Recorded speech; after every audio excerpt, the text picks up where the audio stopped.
보시죠. 오늘 드디어 에스라서를 보고 있습니다. 에스라서 1장의 첫 절을 보기 전에 에스라서를 먼저 보기 전에요. 예레미야 52장 말씀을 한번 제가 읽어드리려고 합니다.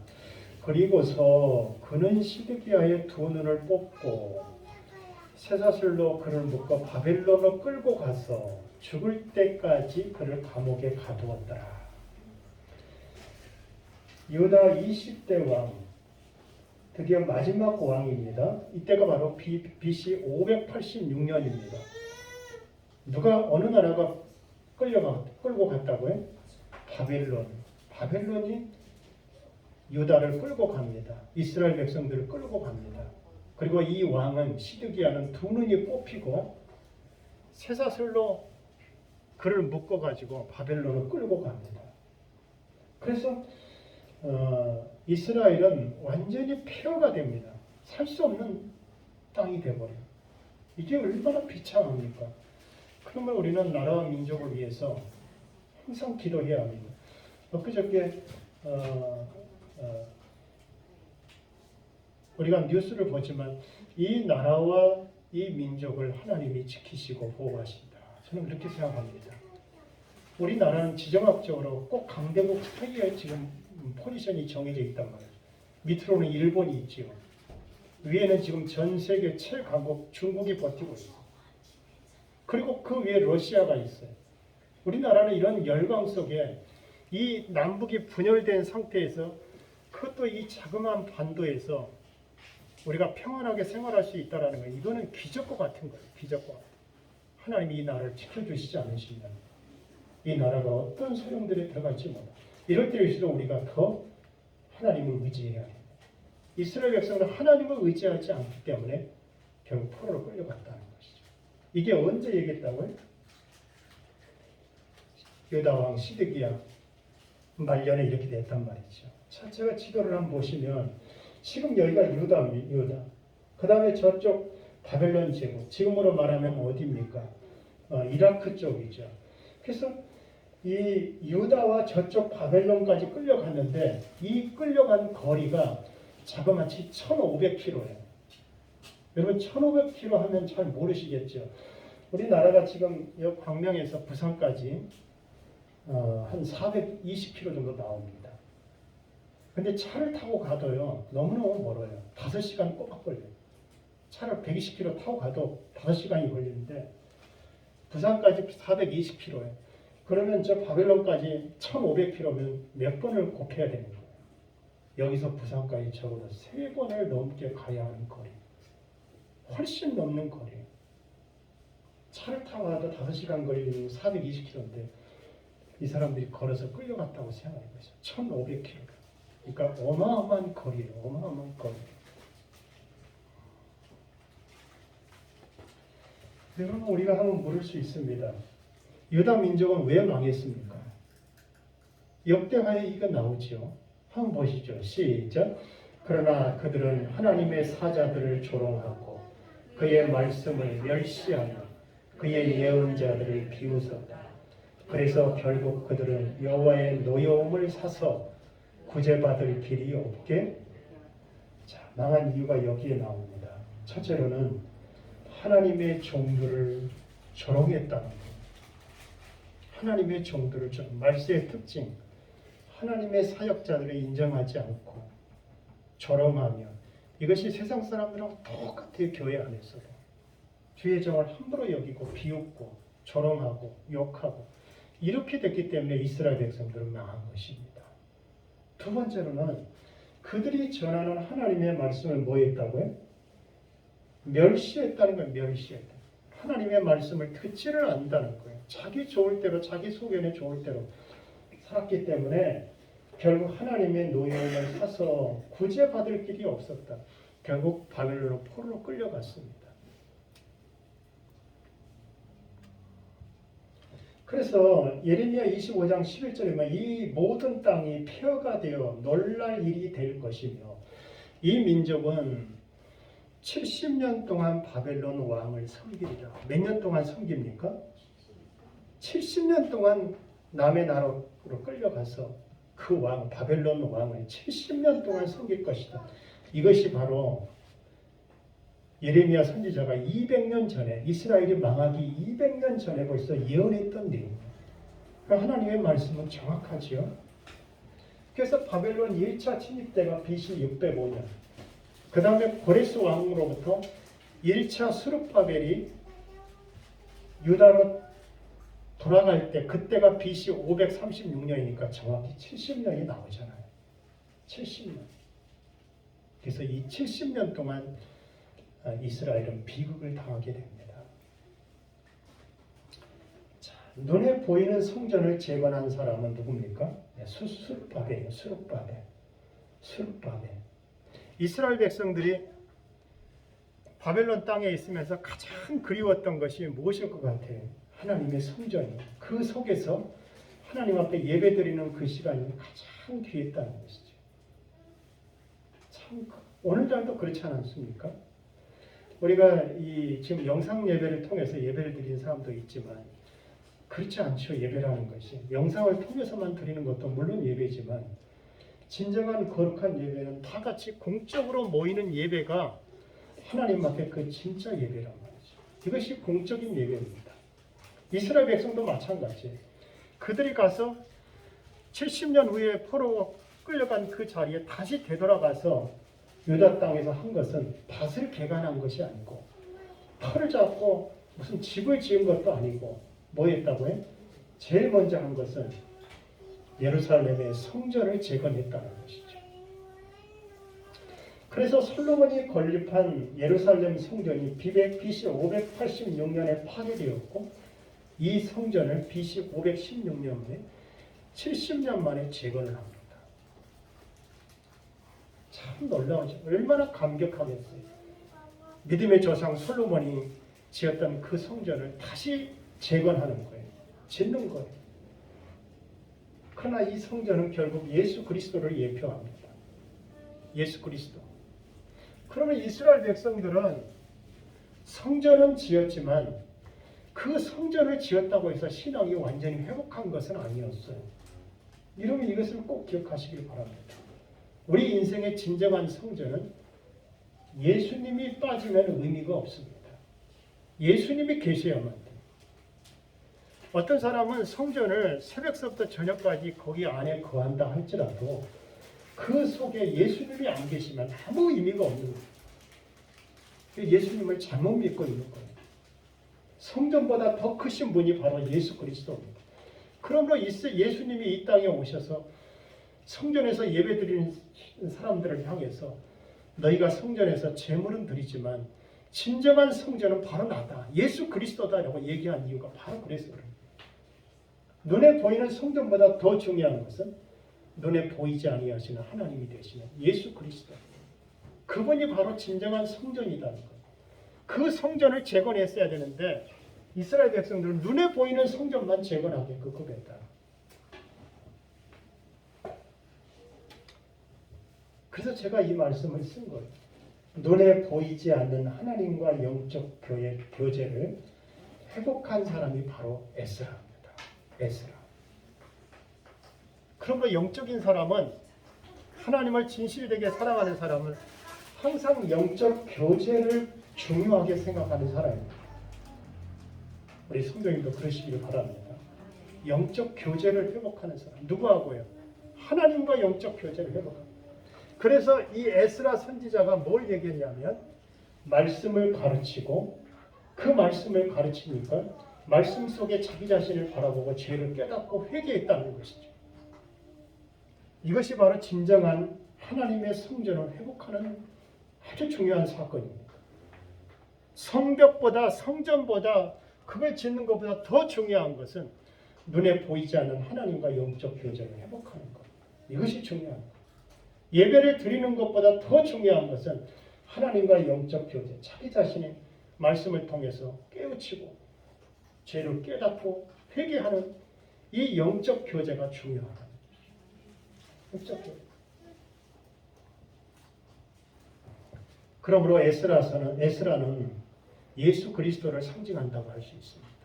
예수 그리스도는 지금도 똑같아. 말씀을 가르치고 죄를 깨닫고 회개하기를 바라시오. 우리 주님이 똑같아요. 에스라와 같이. 그러면 하나님과 인간의 중보자 되시는 예수 그리스도는 우리에게 말씀을 가르치시고 그리고 죄를 깨닫고 회개할 때 하나님과의 관계를 회복하심으로 이것이 진정한 예배, 성전이 회복된다는 얘기. 바사왕 원년에 이제 한 본문을 들어가 보시죠. 고레스 원년에 여호와께서 예레미야 입을 통하여 하신 말씀을 이루게 하시려고 바사왕 고레스의 마음을 감동하시며 그가 온 나라에 공포도 하고 조서도 내려 이르되. 지금 아까 제가 바벨론을 끌려갔다고 했습니다. 유다 민족이. 근데 이 당시 왕은 누구냐면 이 페르시아 제국의 왕이 바로 고레스입니다. 고레스. 그 유명한 고레스예요. 이 세계사를 보시면 이것이 전부 다 역사적인 사건이라는 걸 알 수 있어요. 그래서 이 누구를 감동하십니까? 고레스의 마음을 감동하시고 하나님은 믿지 않은 사람들의 마음도 감동하셔서 하나님의 일을 이루신다. 일을 이루신다. 언제 이렇게 왜 이렇게 하셨는가? 예레미야 입을 통해서 하신 말씀을 이루려고. 누구를 통해서요? 하나님께서 예레미야 입을 통하여 하신 말씀을 이루게 하시려고 고레스를 감동하셨다는 거예요. 여기서 중요하신 것은 말씀을 이루려고. 예레미야의 입을 통해서 말씀하신 하나님이 신구약 전체 모든 선지자의 입을 통해서 하신 말씀도 다 이루실 것입니다. 아멘. 예수님을 통해서 하신 말씀을 주님은 반드시 이루실 것입니다. 누가? 여호와께서, 하나님께서. 그러므로 구약의 신약의 66권의 모든 말씀, 여호와께서 말씀하신 것을 이루시려고 지금도 일하고 계신다는 거예요. 지금도 일하고 계신다. 이게 바로 감동입니다. 하나님의 일을 위해서, 하나님의 뜻을 위해서 지금도 모든 사람을 감동하시셔서 하나님의 뜻을 이루어 가시는 것이죠. 심지어는 믿지 않는 사람일지라도 하나님이 그 사람을 쓰시는 거예요. 말씀을 이루시려고.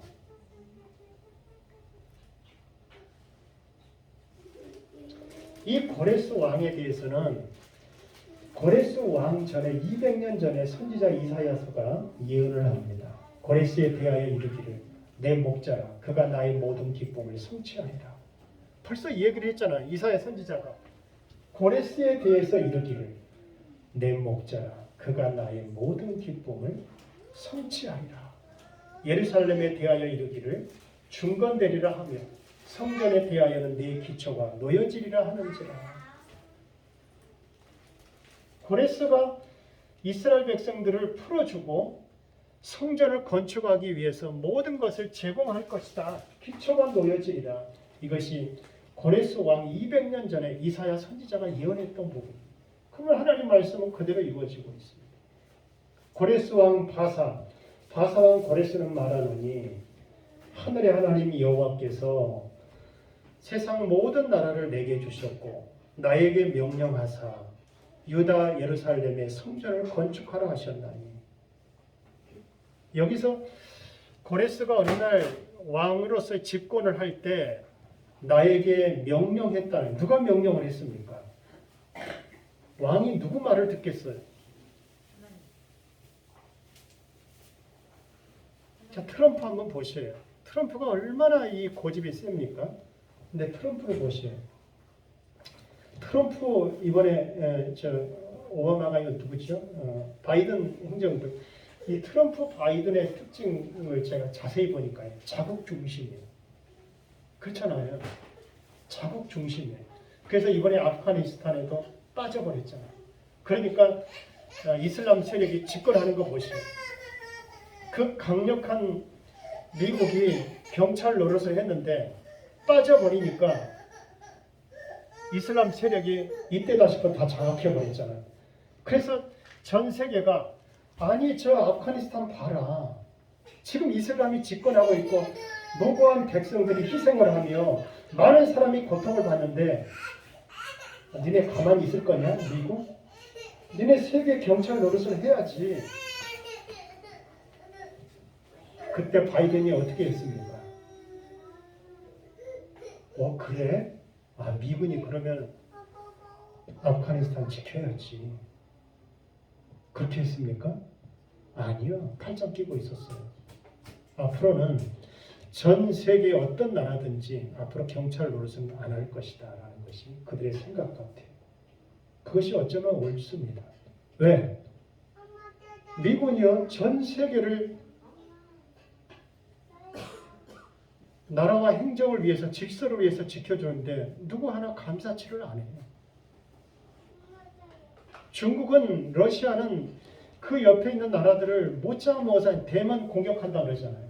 오늘 어제 뉴스 보니까 러시아는 또 어디에 갑자기 또 기억이 안 나. 지금 공격하려고 내년에 준비하고 있어요. 병력을 15만 명을 국경에 진입했어요. 전 세계가 3차 전쟁이 일어날지 몰라요. 이런 상황 속에서 우리는 미군이 하는 일에 대해서 너무 당연하다듯이 생각해요. 당연. 여러분 보세요. 하늘의 하나님 여호와께 세상 모든 나라를 내게 주셨고 이 원뜻은요. 그가 나를 찾아오사. 하사방 고레스가 예수를 믿은지 안 믿은지 워낙 정확히 알 수는 없지만 이 세상 왕의 통치자를 주님이 찾아오신 것입니다. 찾아오셨어요. 구원은 찾아오시는 것이에요. 내가 찾아가는 것이 아니라 구원은 찾아오는 것이에요. 내가 찾아가면은 무슨 산으로 가서 수행을 하고 천년만년 아무리 공을 들인다고 해도 찾아가는 것은 의미가 없습니다. 찾아가는 건 의미가 없어요. 주님이 찾아오는 것이에요. 주 예수 내게 찾아오셨어. 예수 믿는 간증들 전부 들어오면 주님이 찾아오신 거예요. 찾아오신 거예요. 찾아오셔. 고레스의 마음을 감동하십니다. 근데 뭐라 그랬냐면 이스라엘의 하나님은 참신이라 너희 중에 그의 백성된 자는 다 유다 예루살렘으로 올라가라. 그리고 하나님의 성전을 건축하라. 그분은 예루살렘에 계신 하나님이시니라. 원뜻은 예루살렘에 계신 그가 그 하나님이시라. 그 하나님 하 엘로힘 그 하나님. 이 뜻은요. 고레스는 이방 사람이고 이방 나라의 대제국의 왕이지만 하 엘로힘 그 하나님이란 뜻은 유일한 하나님이시다는 거예요. 온 세상을 통치하시는 하나님. 이게 바로 고레스가 만났던 하나님. 그분이야말로 진정한 하나님이시다. 이 뜻입니다. 근데 보세요. 자, 고레스의 신앙에서 우리가 잘 알 수 있는 게 여기 나와요. 이스라엘의 하나님 여호와의 성전을 건축하라. 이렇게 명령을 했습니다. 그는 예루살렘에 계신 하나님이십니다. 이렇게 말씀했는데 그의 백성된 자는 고레스 왕이 볼 때는 이스라엘의 하나님, 너희 하나님이시지 뭐가 아니라는 거예요? 나의 하나님은 아니야. 그 뜻이에요.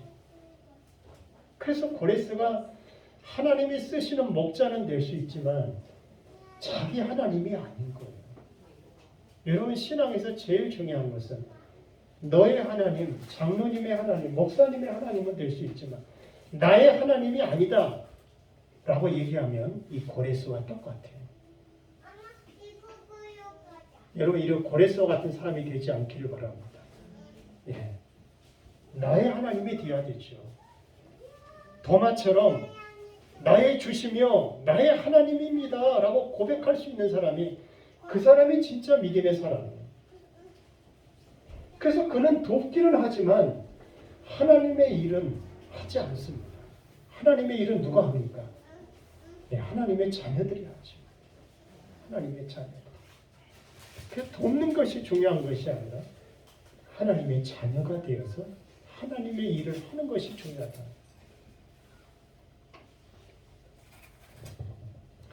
그 남아있는 백성이 어느 곳에 머물러 살든지 그곳 사람들이 마땅히 은과 금과 그 밖의 물건과 짐승으로 도와주고 그 외 예루살렘에 세울 하나님의 성전을 위하여 예물을 기쁘게 드릴지니라.